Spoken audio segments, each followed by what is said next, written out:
Вітаю, друзі! Цей традиційний дайджест, який викриває брехню держави-агресора. Greetings, friends. This is a traditional digest that exposes the lies of the aggressor state. Let's start with how Russia tries to attribute to itself additional opportunities during this war, which it unleashed against Ukraine. In particular, Telegram channel Putin in Telegram spreads that it seems Russia is ready to introduce saboteurs to Kyiv. Russia may introduce saboteurs, but the military is not able to do so, said a source in the military and paramilitary circles. This information is complete nonsense because Russia already tried to capture Kyiv in March last year and received a rebuff from the heroic armed forces of Ukraine. Similarly, Russia is trying to attribute to itself non-existent achievements in the course of this war. Military propagandist Kots, who refers to the Ministry of Defense of Russia, talks about the destruction of Patriot air defense radars, as well as launches to it. It seems that it happened during rocket attacks on Kyiv.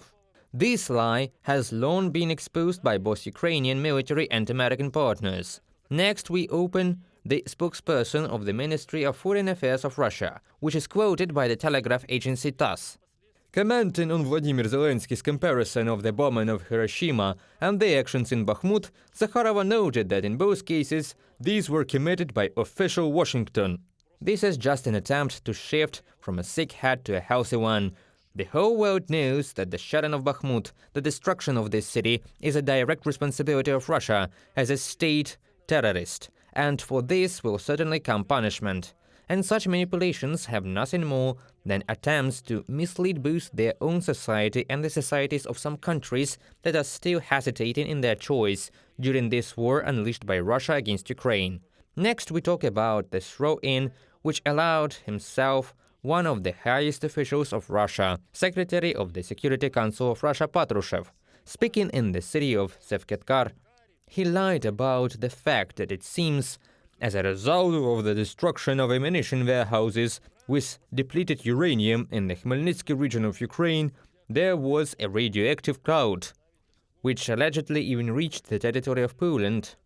This is an absolute lie, and as researchers from Poland, from the Maria Curie Skłodowsky University of Lublin found out, the increase of temporary and one-time radiation background associated with unprecedented rains in Poland, and is a natural phenomena that has not received any continuation and was observed only for one day. Let's go further, and the next throw-in isn't subject to any comprehension because it is completely based on false information. Telegram channel Putin in Telegram writes that allegedly the Europeization of Ukraine is in full swing, and in the Ukrainian trains there will be separate compartments for transgender people. This is a lie, and no separate coupe for transgender people is being introduced in Ukraine.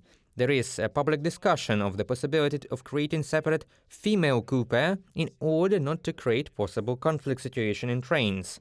And such a release, which allows Russian propaganda, it just shows that perhaps in Russia itself there are problems with this subject. They should study their own problems on this topic. Another fake that is easy to expose is pseudo-historical statements made by one of the leaders of the Russian state, the chairman of the Constitutional Court of Russia. In the presence of Putin, he brought a copy of a French map of the 17th century in order to seem to prove that then Ukraine, they say, did not exist, and did not exist at all until the creation of the Ukrainian Soviet Republic. In fact, this information is also completely distorted on the map, which was shown on air of Russian propaganda TV channels. You can see a country of Ukraine, the land of Cossacks. But Russia did not exist on that map, except as Muscovy. And this name in turn causes maximum irritation among Russian propagandists, and they prefer not to mention those true historical facts that relate to their past. Well, Russia does not abandon attempts to give out what is really desired by the mouths of propagandists from abroad, who bear foreign names and seem to look like an additional proof of the correctness of Russia's policy towards Ukraine. This time, Solovyov, a Russian propagandist, quotes in his media, as he says, the leader of the opposition of the South African Republic, Julian Malem, who says that if he came to power, he would become Russia's military ally. In the war, I will be an ally of Russia. I will even supply arms to Russia because Russia is at war with imperialism. Solovyov quotes this South African politician.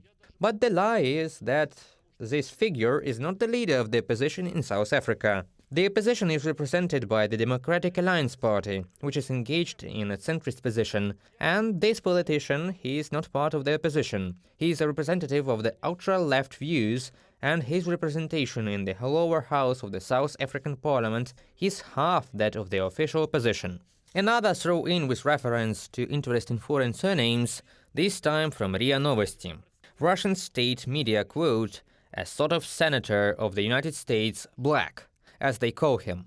Actually, Mr. Black was a senator of Virginia in the past, and he's known for his views, which very often repeat the same clichés of Russian propaganda, as well as showing his sympathy for the authoritarian regimes. In particular, he repeatedly appeared on the air of TV channels connected with the organization Hezbollah. He is a supporter of Syrian dictator Bashar al-Assad, personally traveled to Syria to support him, and he was repeatedly interviewed by Russia Today, where he claims that America staged a coup d'etat in Ukraine, while this is the only country demonstrating aggression against Ukraine is Russia. This propagandist on air of RIA Novosti called Russia's achievements on the battlefield in Ukraine unique since the Second World War, which is very now necessary for the Russian propaganda to justify its own losses just during the unleashed war against Ukraine. Another throw-in from Russian propaganda now again appears fake cover of the Western edition. Already repeatedly they were caught on it by the hand, this time Solovyov and the cover of the French magazine Courrier International. It seems to have an anti-Ukrainian image and translates skepticism towards the Ukrainian counteroffensive on the battlefield. But if you go to the site of this publication, you will see that such cover does not exist in nature. The new cover is dedicated to Italian pizza. And traditionally, at the end of the briefing, there is another fake, which Russia is trying to rebroadcast already inside Ukraine, and which unfortunately could be subjected to part of society. About the fact that allegedly the commander-in-chief of the Ukrainian armed forces was injured. We urge you not to trust these anonymous throw-ins from aggressor state, but to believe only official sources, sources that have neither a name, nor extraordinary, no signs of identification.